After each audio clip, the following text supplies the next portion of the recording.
Aujourd'hui, je voulais continuer, de vous expliquer un peu, le câblage énergétique de l'être humain, mais, en faisant un point sur le flux numéro 3, c'est-à-dire, l'aspect, mental versus, l'aspect, petit ego, hein. Donc, je vous ai expliqué que ce flux numéro 3,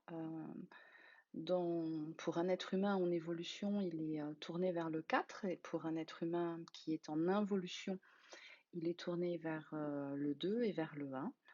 Et dans ces cas-là, ce flux, il est squatté, hein, c'est littéralement squatté par ce que l'on a appelé le petit ego, hein. Alors la différence, souvent on fait, une assimilation entre mental et petit ego, et puis on finit par tout mélanger et on pense que le mental, il faut s'en séparer, que ça ne sert à rien, que ça et cetera, alors que pas du tout, hein. Le mental est un élément important de l'être humain, parce que c'est un allié, c'est lui qui permet de structurer notre vie et cetera. En revanche, s'il est squatté par, le petit ego, hein, c'est vraiment une verrue sur le mental, le petit ego. Là, effectivement, on va avoir un problème, hein, parce que le petit ego, c'est, moi et le petit ego, c'est un prédateur, OK? Et donc on s'aperçoit que effectivement dans notre société, beaucoup de gens utilisent, leur petit ego, beaucoup de gens sont dans le service à soi, moi.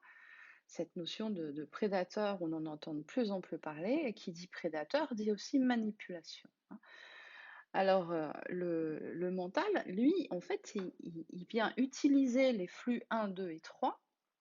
Donc, il vient utiliser votre carcasse, votre chimie et vos émotions, et il met sa structure au service du 4, hein.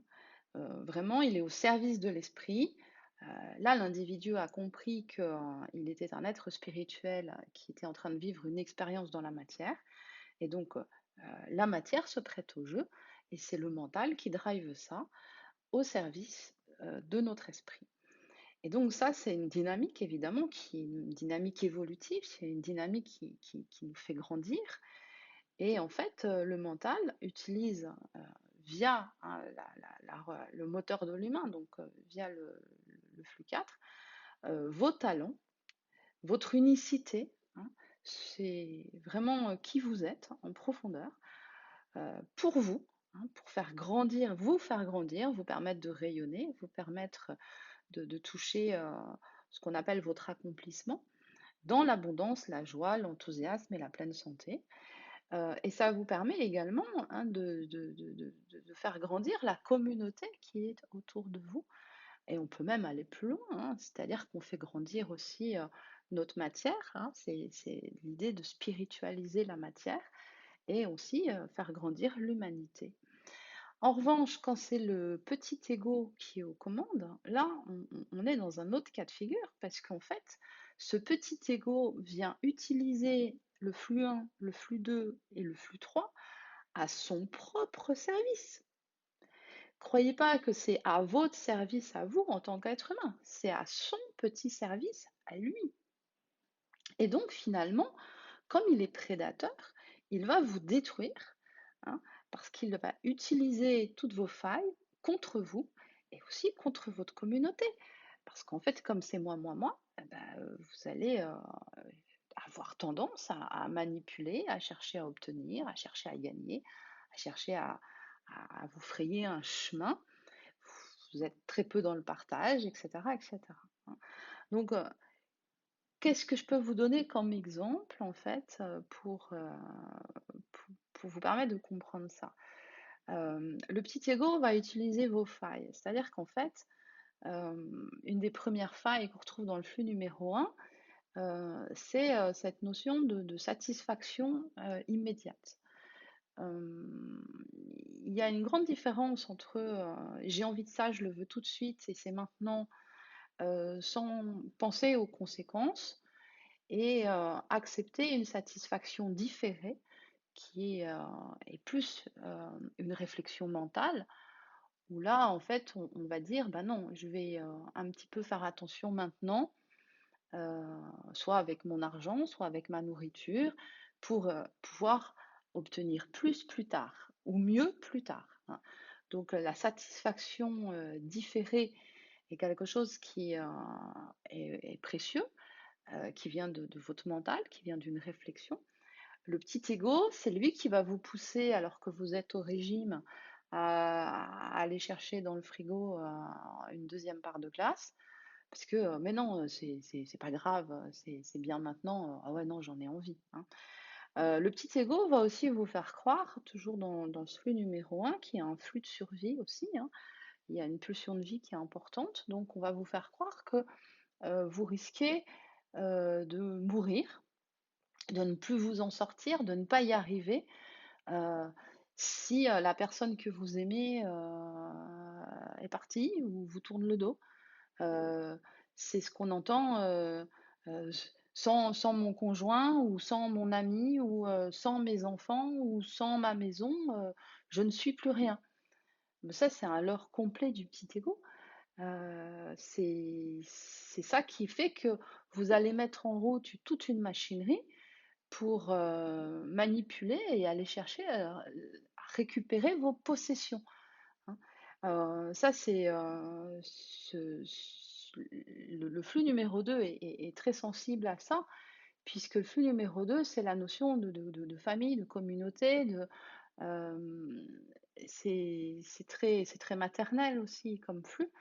Donc le petit ego va jouer là-dessus, mais si tu fais pas ça, qu'est-ce qu'ils vont dire? Qu'est-ce qu'ils vont faire? Tu risques de perdre, tes amis, tu risques, voilà, et c'est le petit ego qui vous dit ça. Le mental, il est pas du tout là-dedans.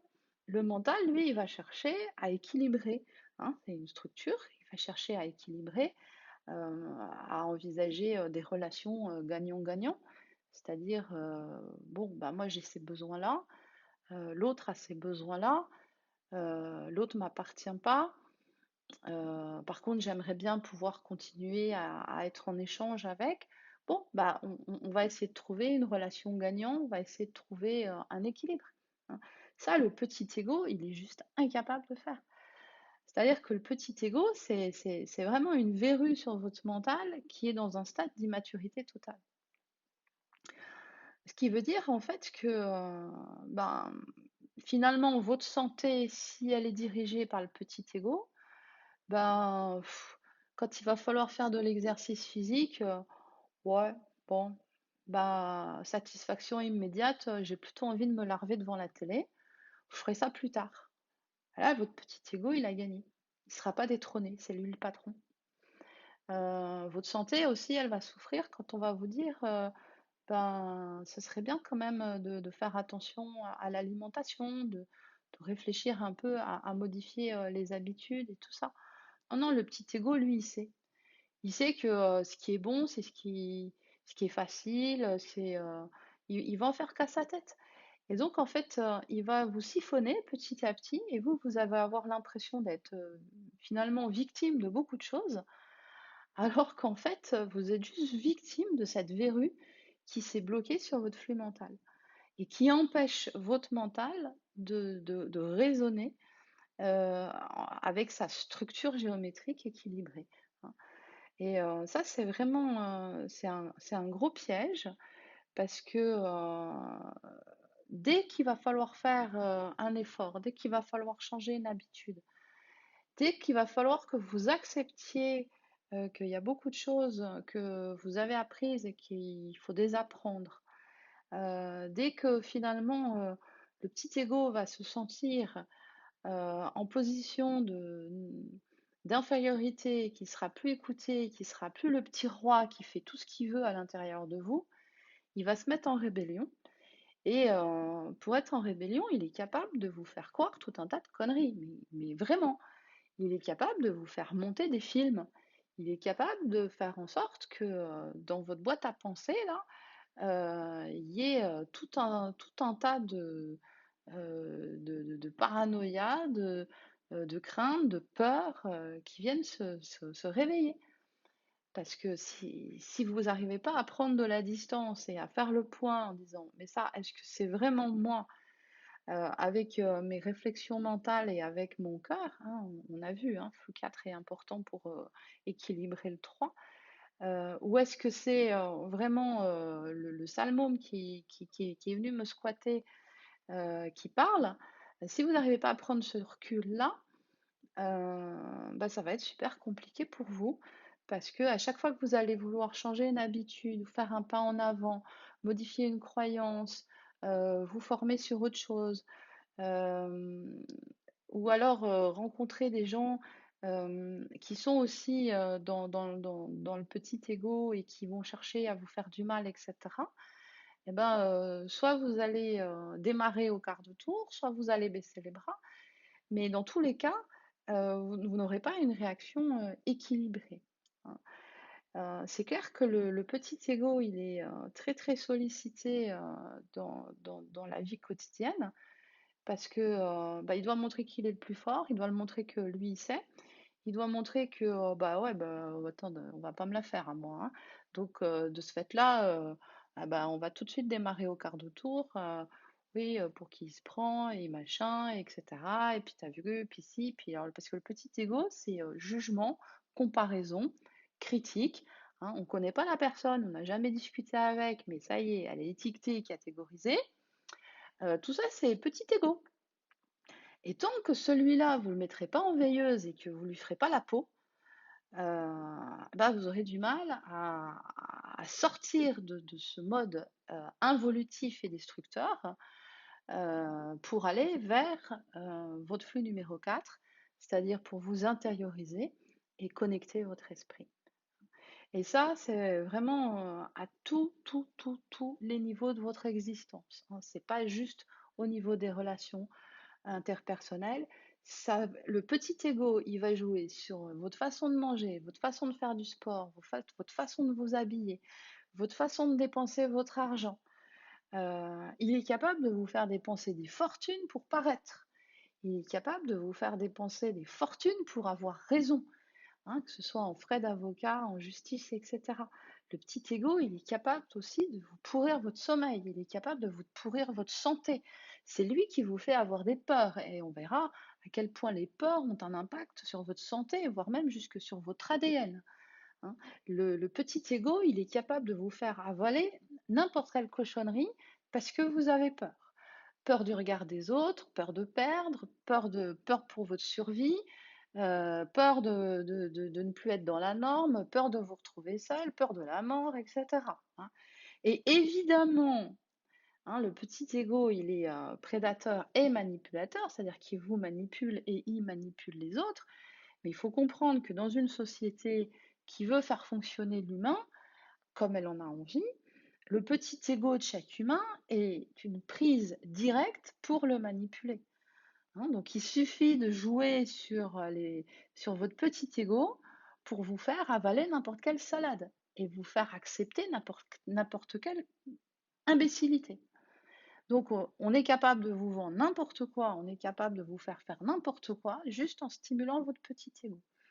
Ce qui veut dire que portez maintenant une réflexion, essayez de voir un petit peu dans votre quotidien, dans ce que vous connaissez à l'heure actuelle, quelle pourrait être la part de votre petit ego? Quelle pourrait être la part de votre mental? Est-ce que vous arrivez à prendre du recul? Est-ce que vous arrivez à voir à quel moment, vous voulez avoir raison? À quel moment vous voulez être meilleur? À quel moment vous êtes dans la comparaison? À quel moment vous voulez être mis en lumière? À quel moment vous voulez être mis en valeur? Hein? Et là, vous allez commencer à faire connaissance avec votre petit ego. Évidemment, ensemble, hein, je vais au fur et à mesure de ce programme de formation, je vais vous donner des outils pour déprogrammer tout ça et puis, pour essayer d'avancer et de vous reconnecter à ce flux 4, hein, qui est un flux, absolument positif, pour votre bien-être.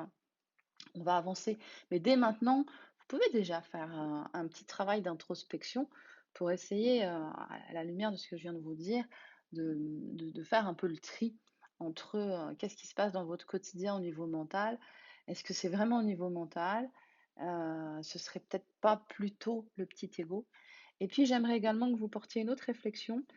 Beaucoup d'entre vous ont tendance à se dénigrer. Beaucoup d'entre vous ont dit: «Ah oui, mais moi, j'ai pas j'ai pas la capacité à, j'ai pas la discipline pour, j'ai pas assez d'énergie, pour, hein. J'aimerais bien que vous commenciez à vous déculpabiliser un peu parce que vous, au fond de vous-même, je suis certaine que vous avez, tout à fait la capacité à faire beaucoup de choses, hein. Mais votre petit ego vous fait croire en vous en vous titillant, en vous stimulant, en vous enquiquinant, en créant des peurs en vous, il vous fait croire que vous n'êtes pas capable de, hein. Ce qui fait qu'en fait, ce petit ego vous maintient, dans un rôle de victime, hein. Donc vous êtes, de ce fait-là, en mode involutif, gouverné par le petit ego. Vous avez le sentiment que vous êtes dans le subir. Vous avez le sentiment qu'être humain, c'est une fragilité. Vous avez le sentiment de ne pas être souverain. Vous avez le sentiment d'être, hem, finalement le jeu de plus fort que vous, hein. Quand le petit ego et c'est d'ailleurs pour ça qu'il ne veut pas dégager, hein, c'est parce que, le jour où vous comprendrez que l'être humain, est loin d'être une victime, que l'être humain a la capacité de créer beaucoup plus que ce qu'on pense et il a la capacité de se protéger beaucoup plus que ce qu'il croit, bah, le petit ego, il va dégager. Là, ce sera sa mort au petit ego, OK? Donc ça, il veut pas, hein. Donc il préfère que vous, vous soyez victime, que vous, vous vous sentiez victime. Alors en plus, il y a plein de bourreaux, hein. Ça peut être le gouvernement, ça peut être, les chefs d'entreprise, ça peut être le patron, ça peut être, la belle-mère, ça peut être, sa propre femme ou ses propres enfants. Donc je veux dire, on a toujours moyen, que ce soit le voisin ou n'importe qui, ou la maîtresse d'école, on a toujours moyen d'être victime de quelqu'un. Et ça, c'est gentiment entretenu par le petit ego, parce que le jour où vous sortez de ça, lui, il meurt. OK? Voilà. Donc je vous laisse un peu réfléchir à ça, faire le tri et puis, peut-être, prendre conscience que vous êtes loin d'être incapable, vous êtes loin de ne pas avoir de discipline. C'est juste que, il y a quelqu'un, une petite verrue à l'intérieur de vous qui vous pourrit grandement la vie et qui vous fait croire que vous êtes victime. Voilà, au plaisir de vous retrouver pour une prochaine vidéo. À bientôt.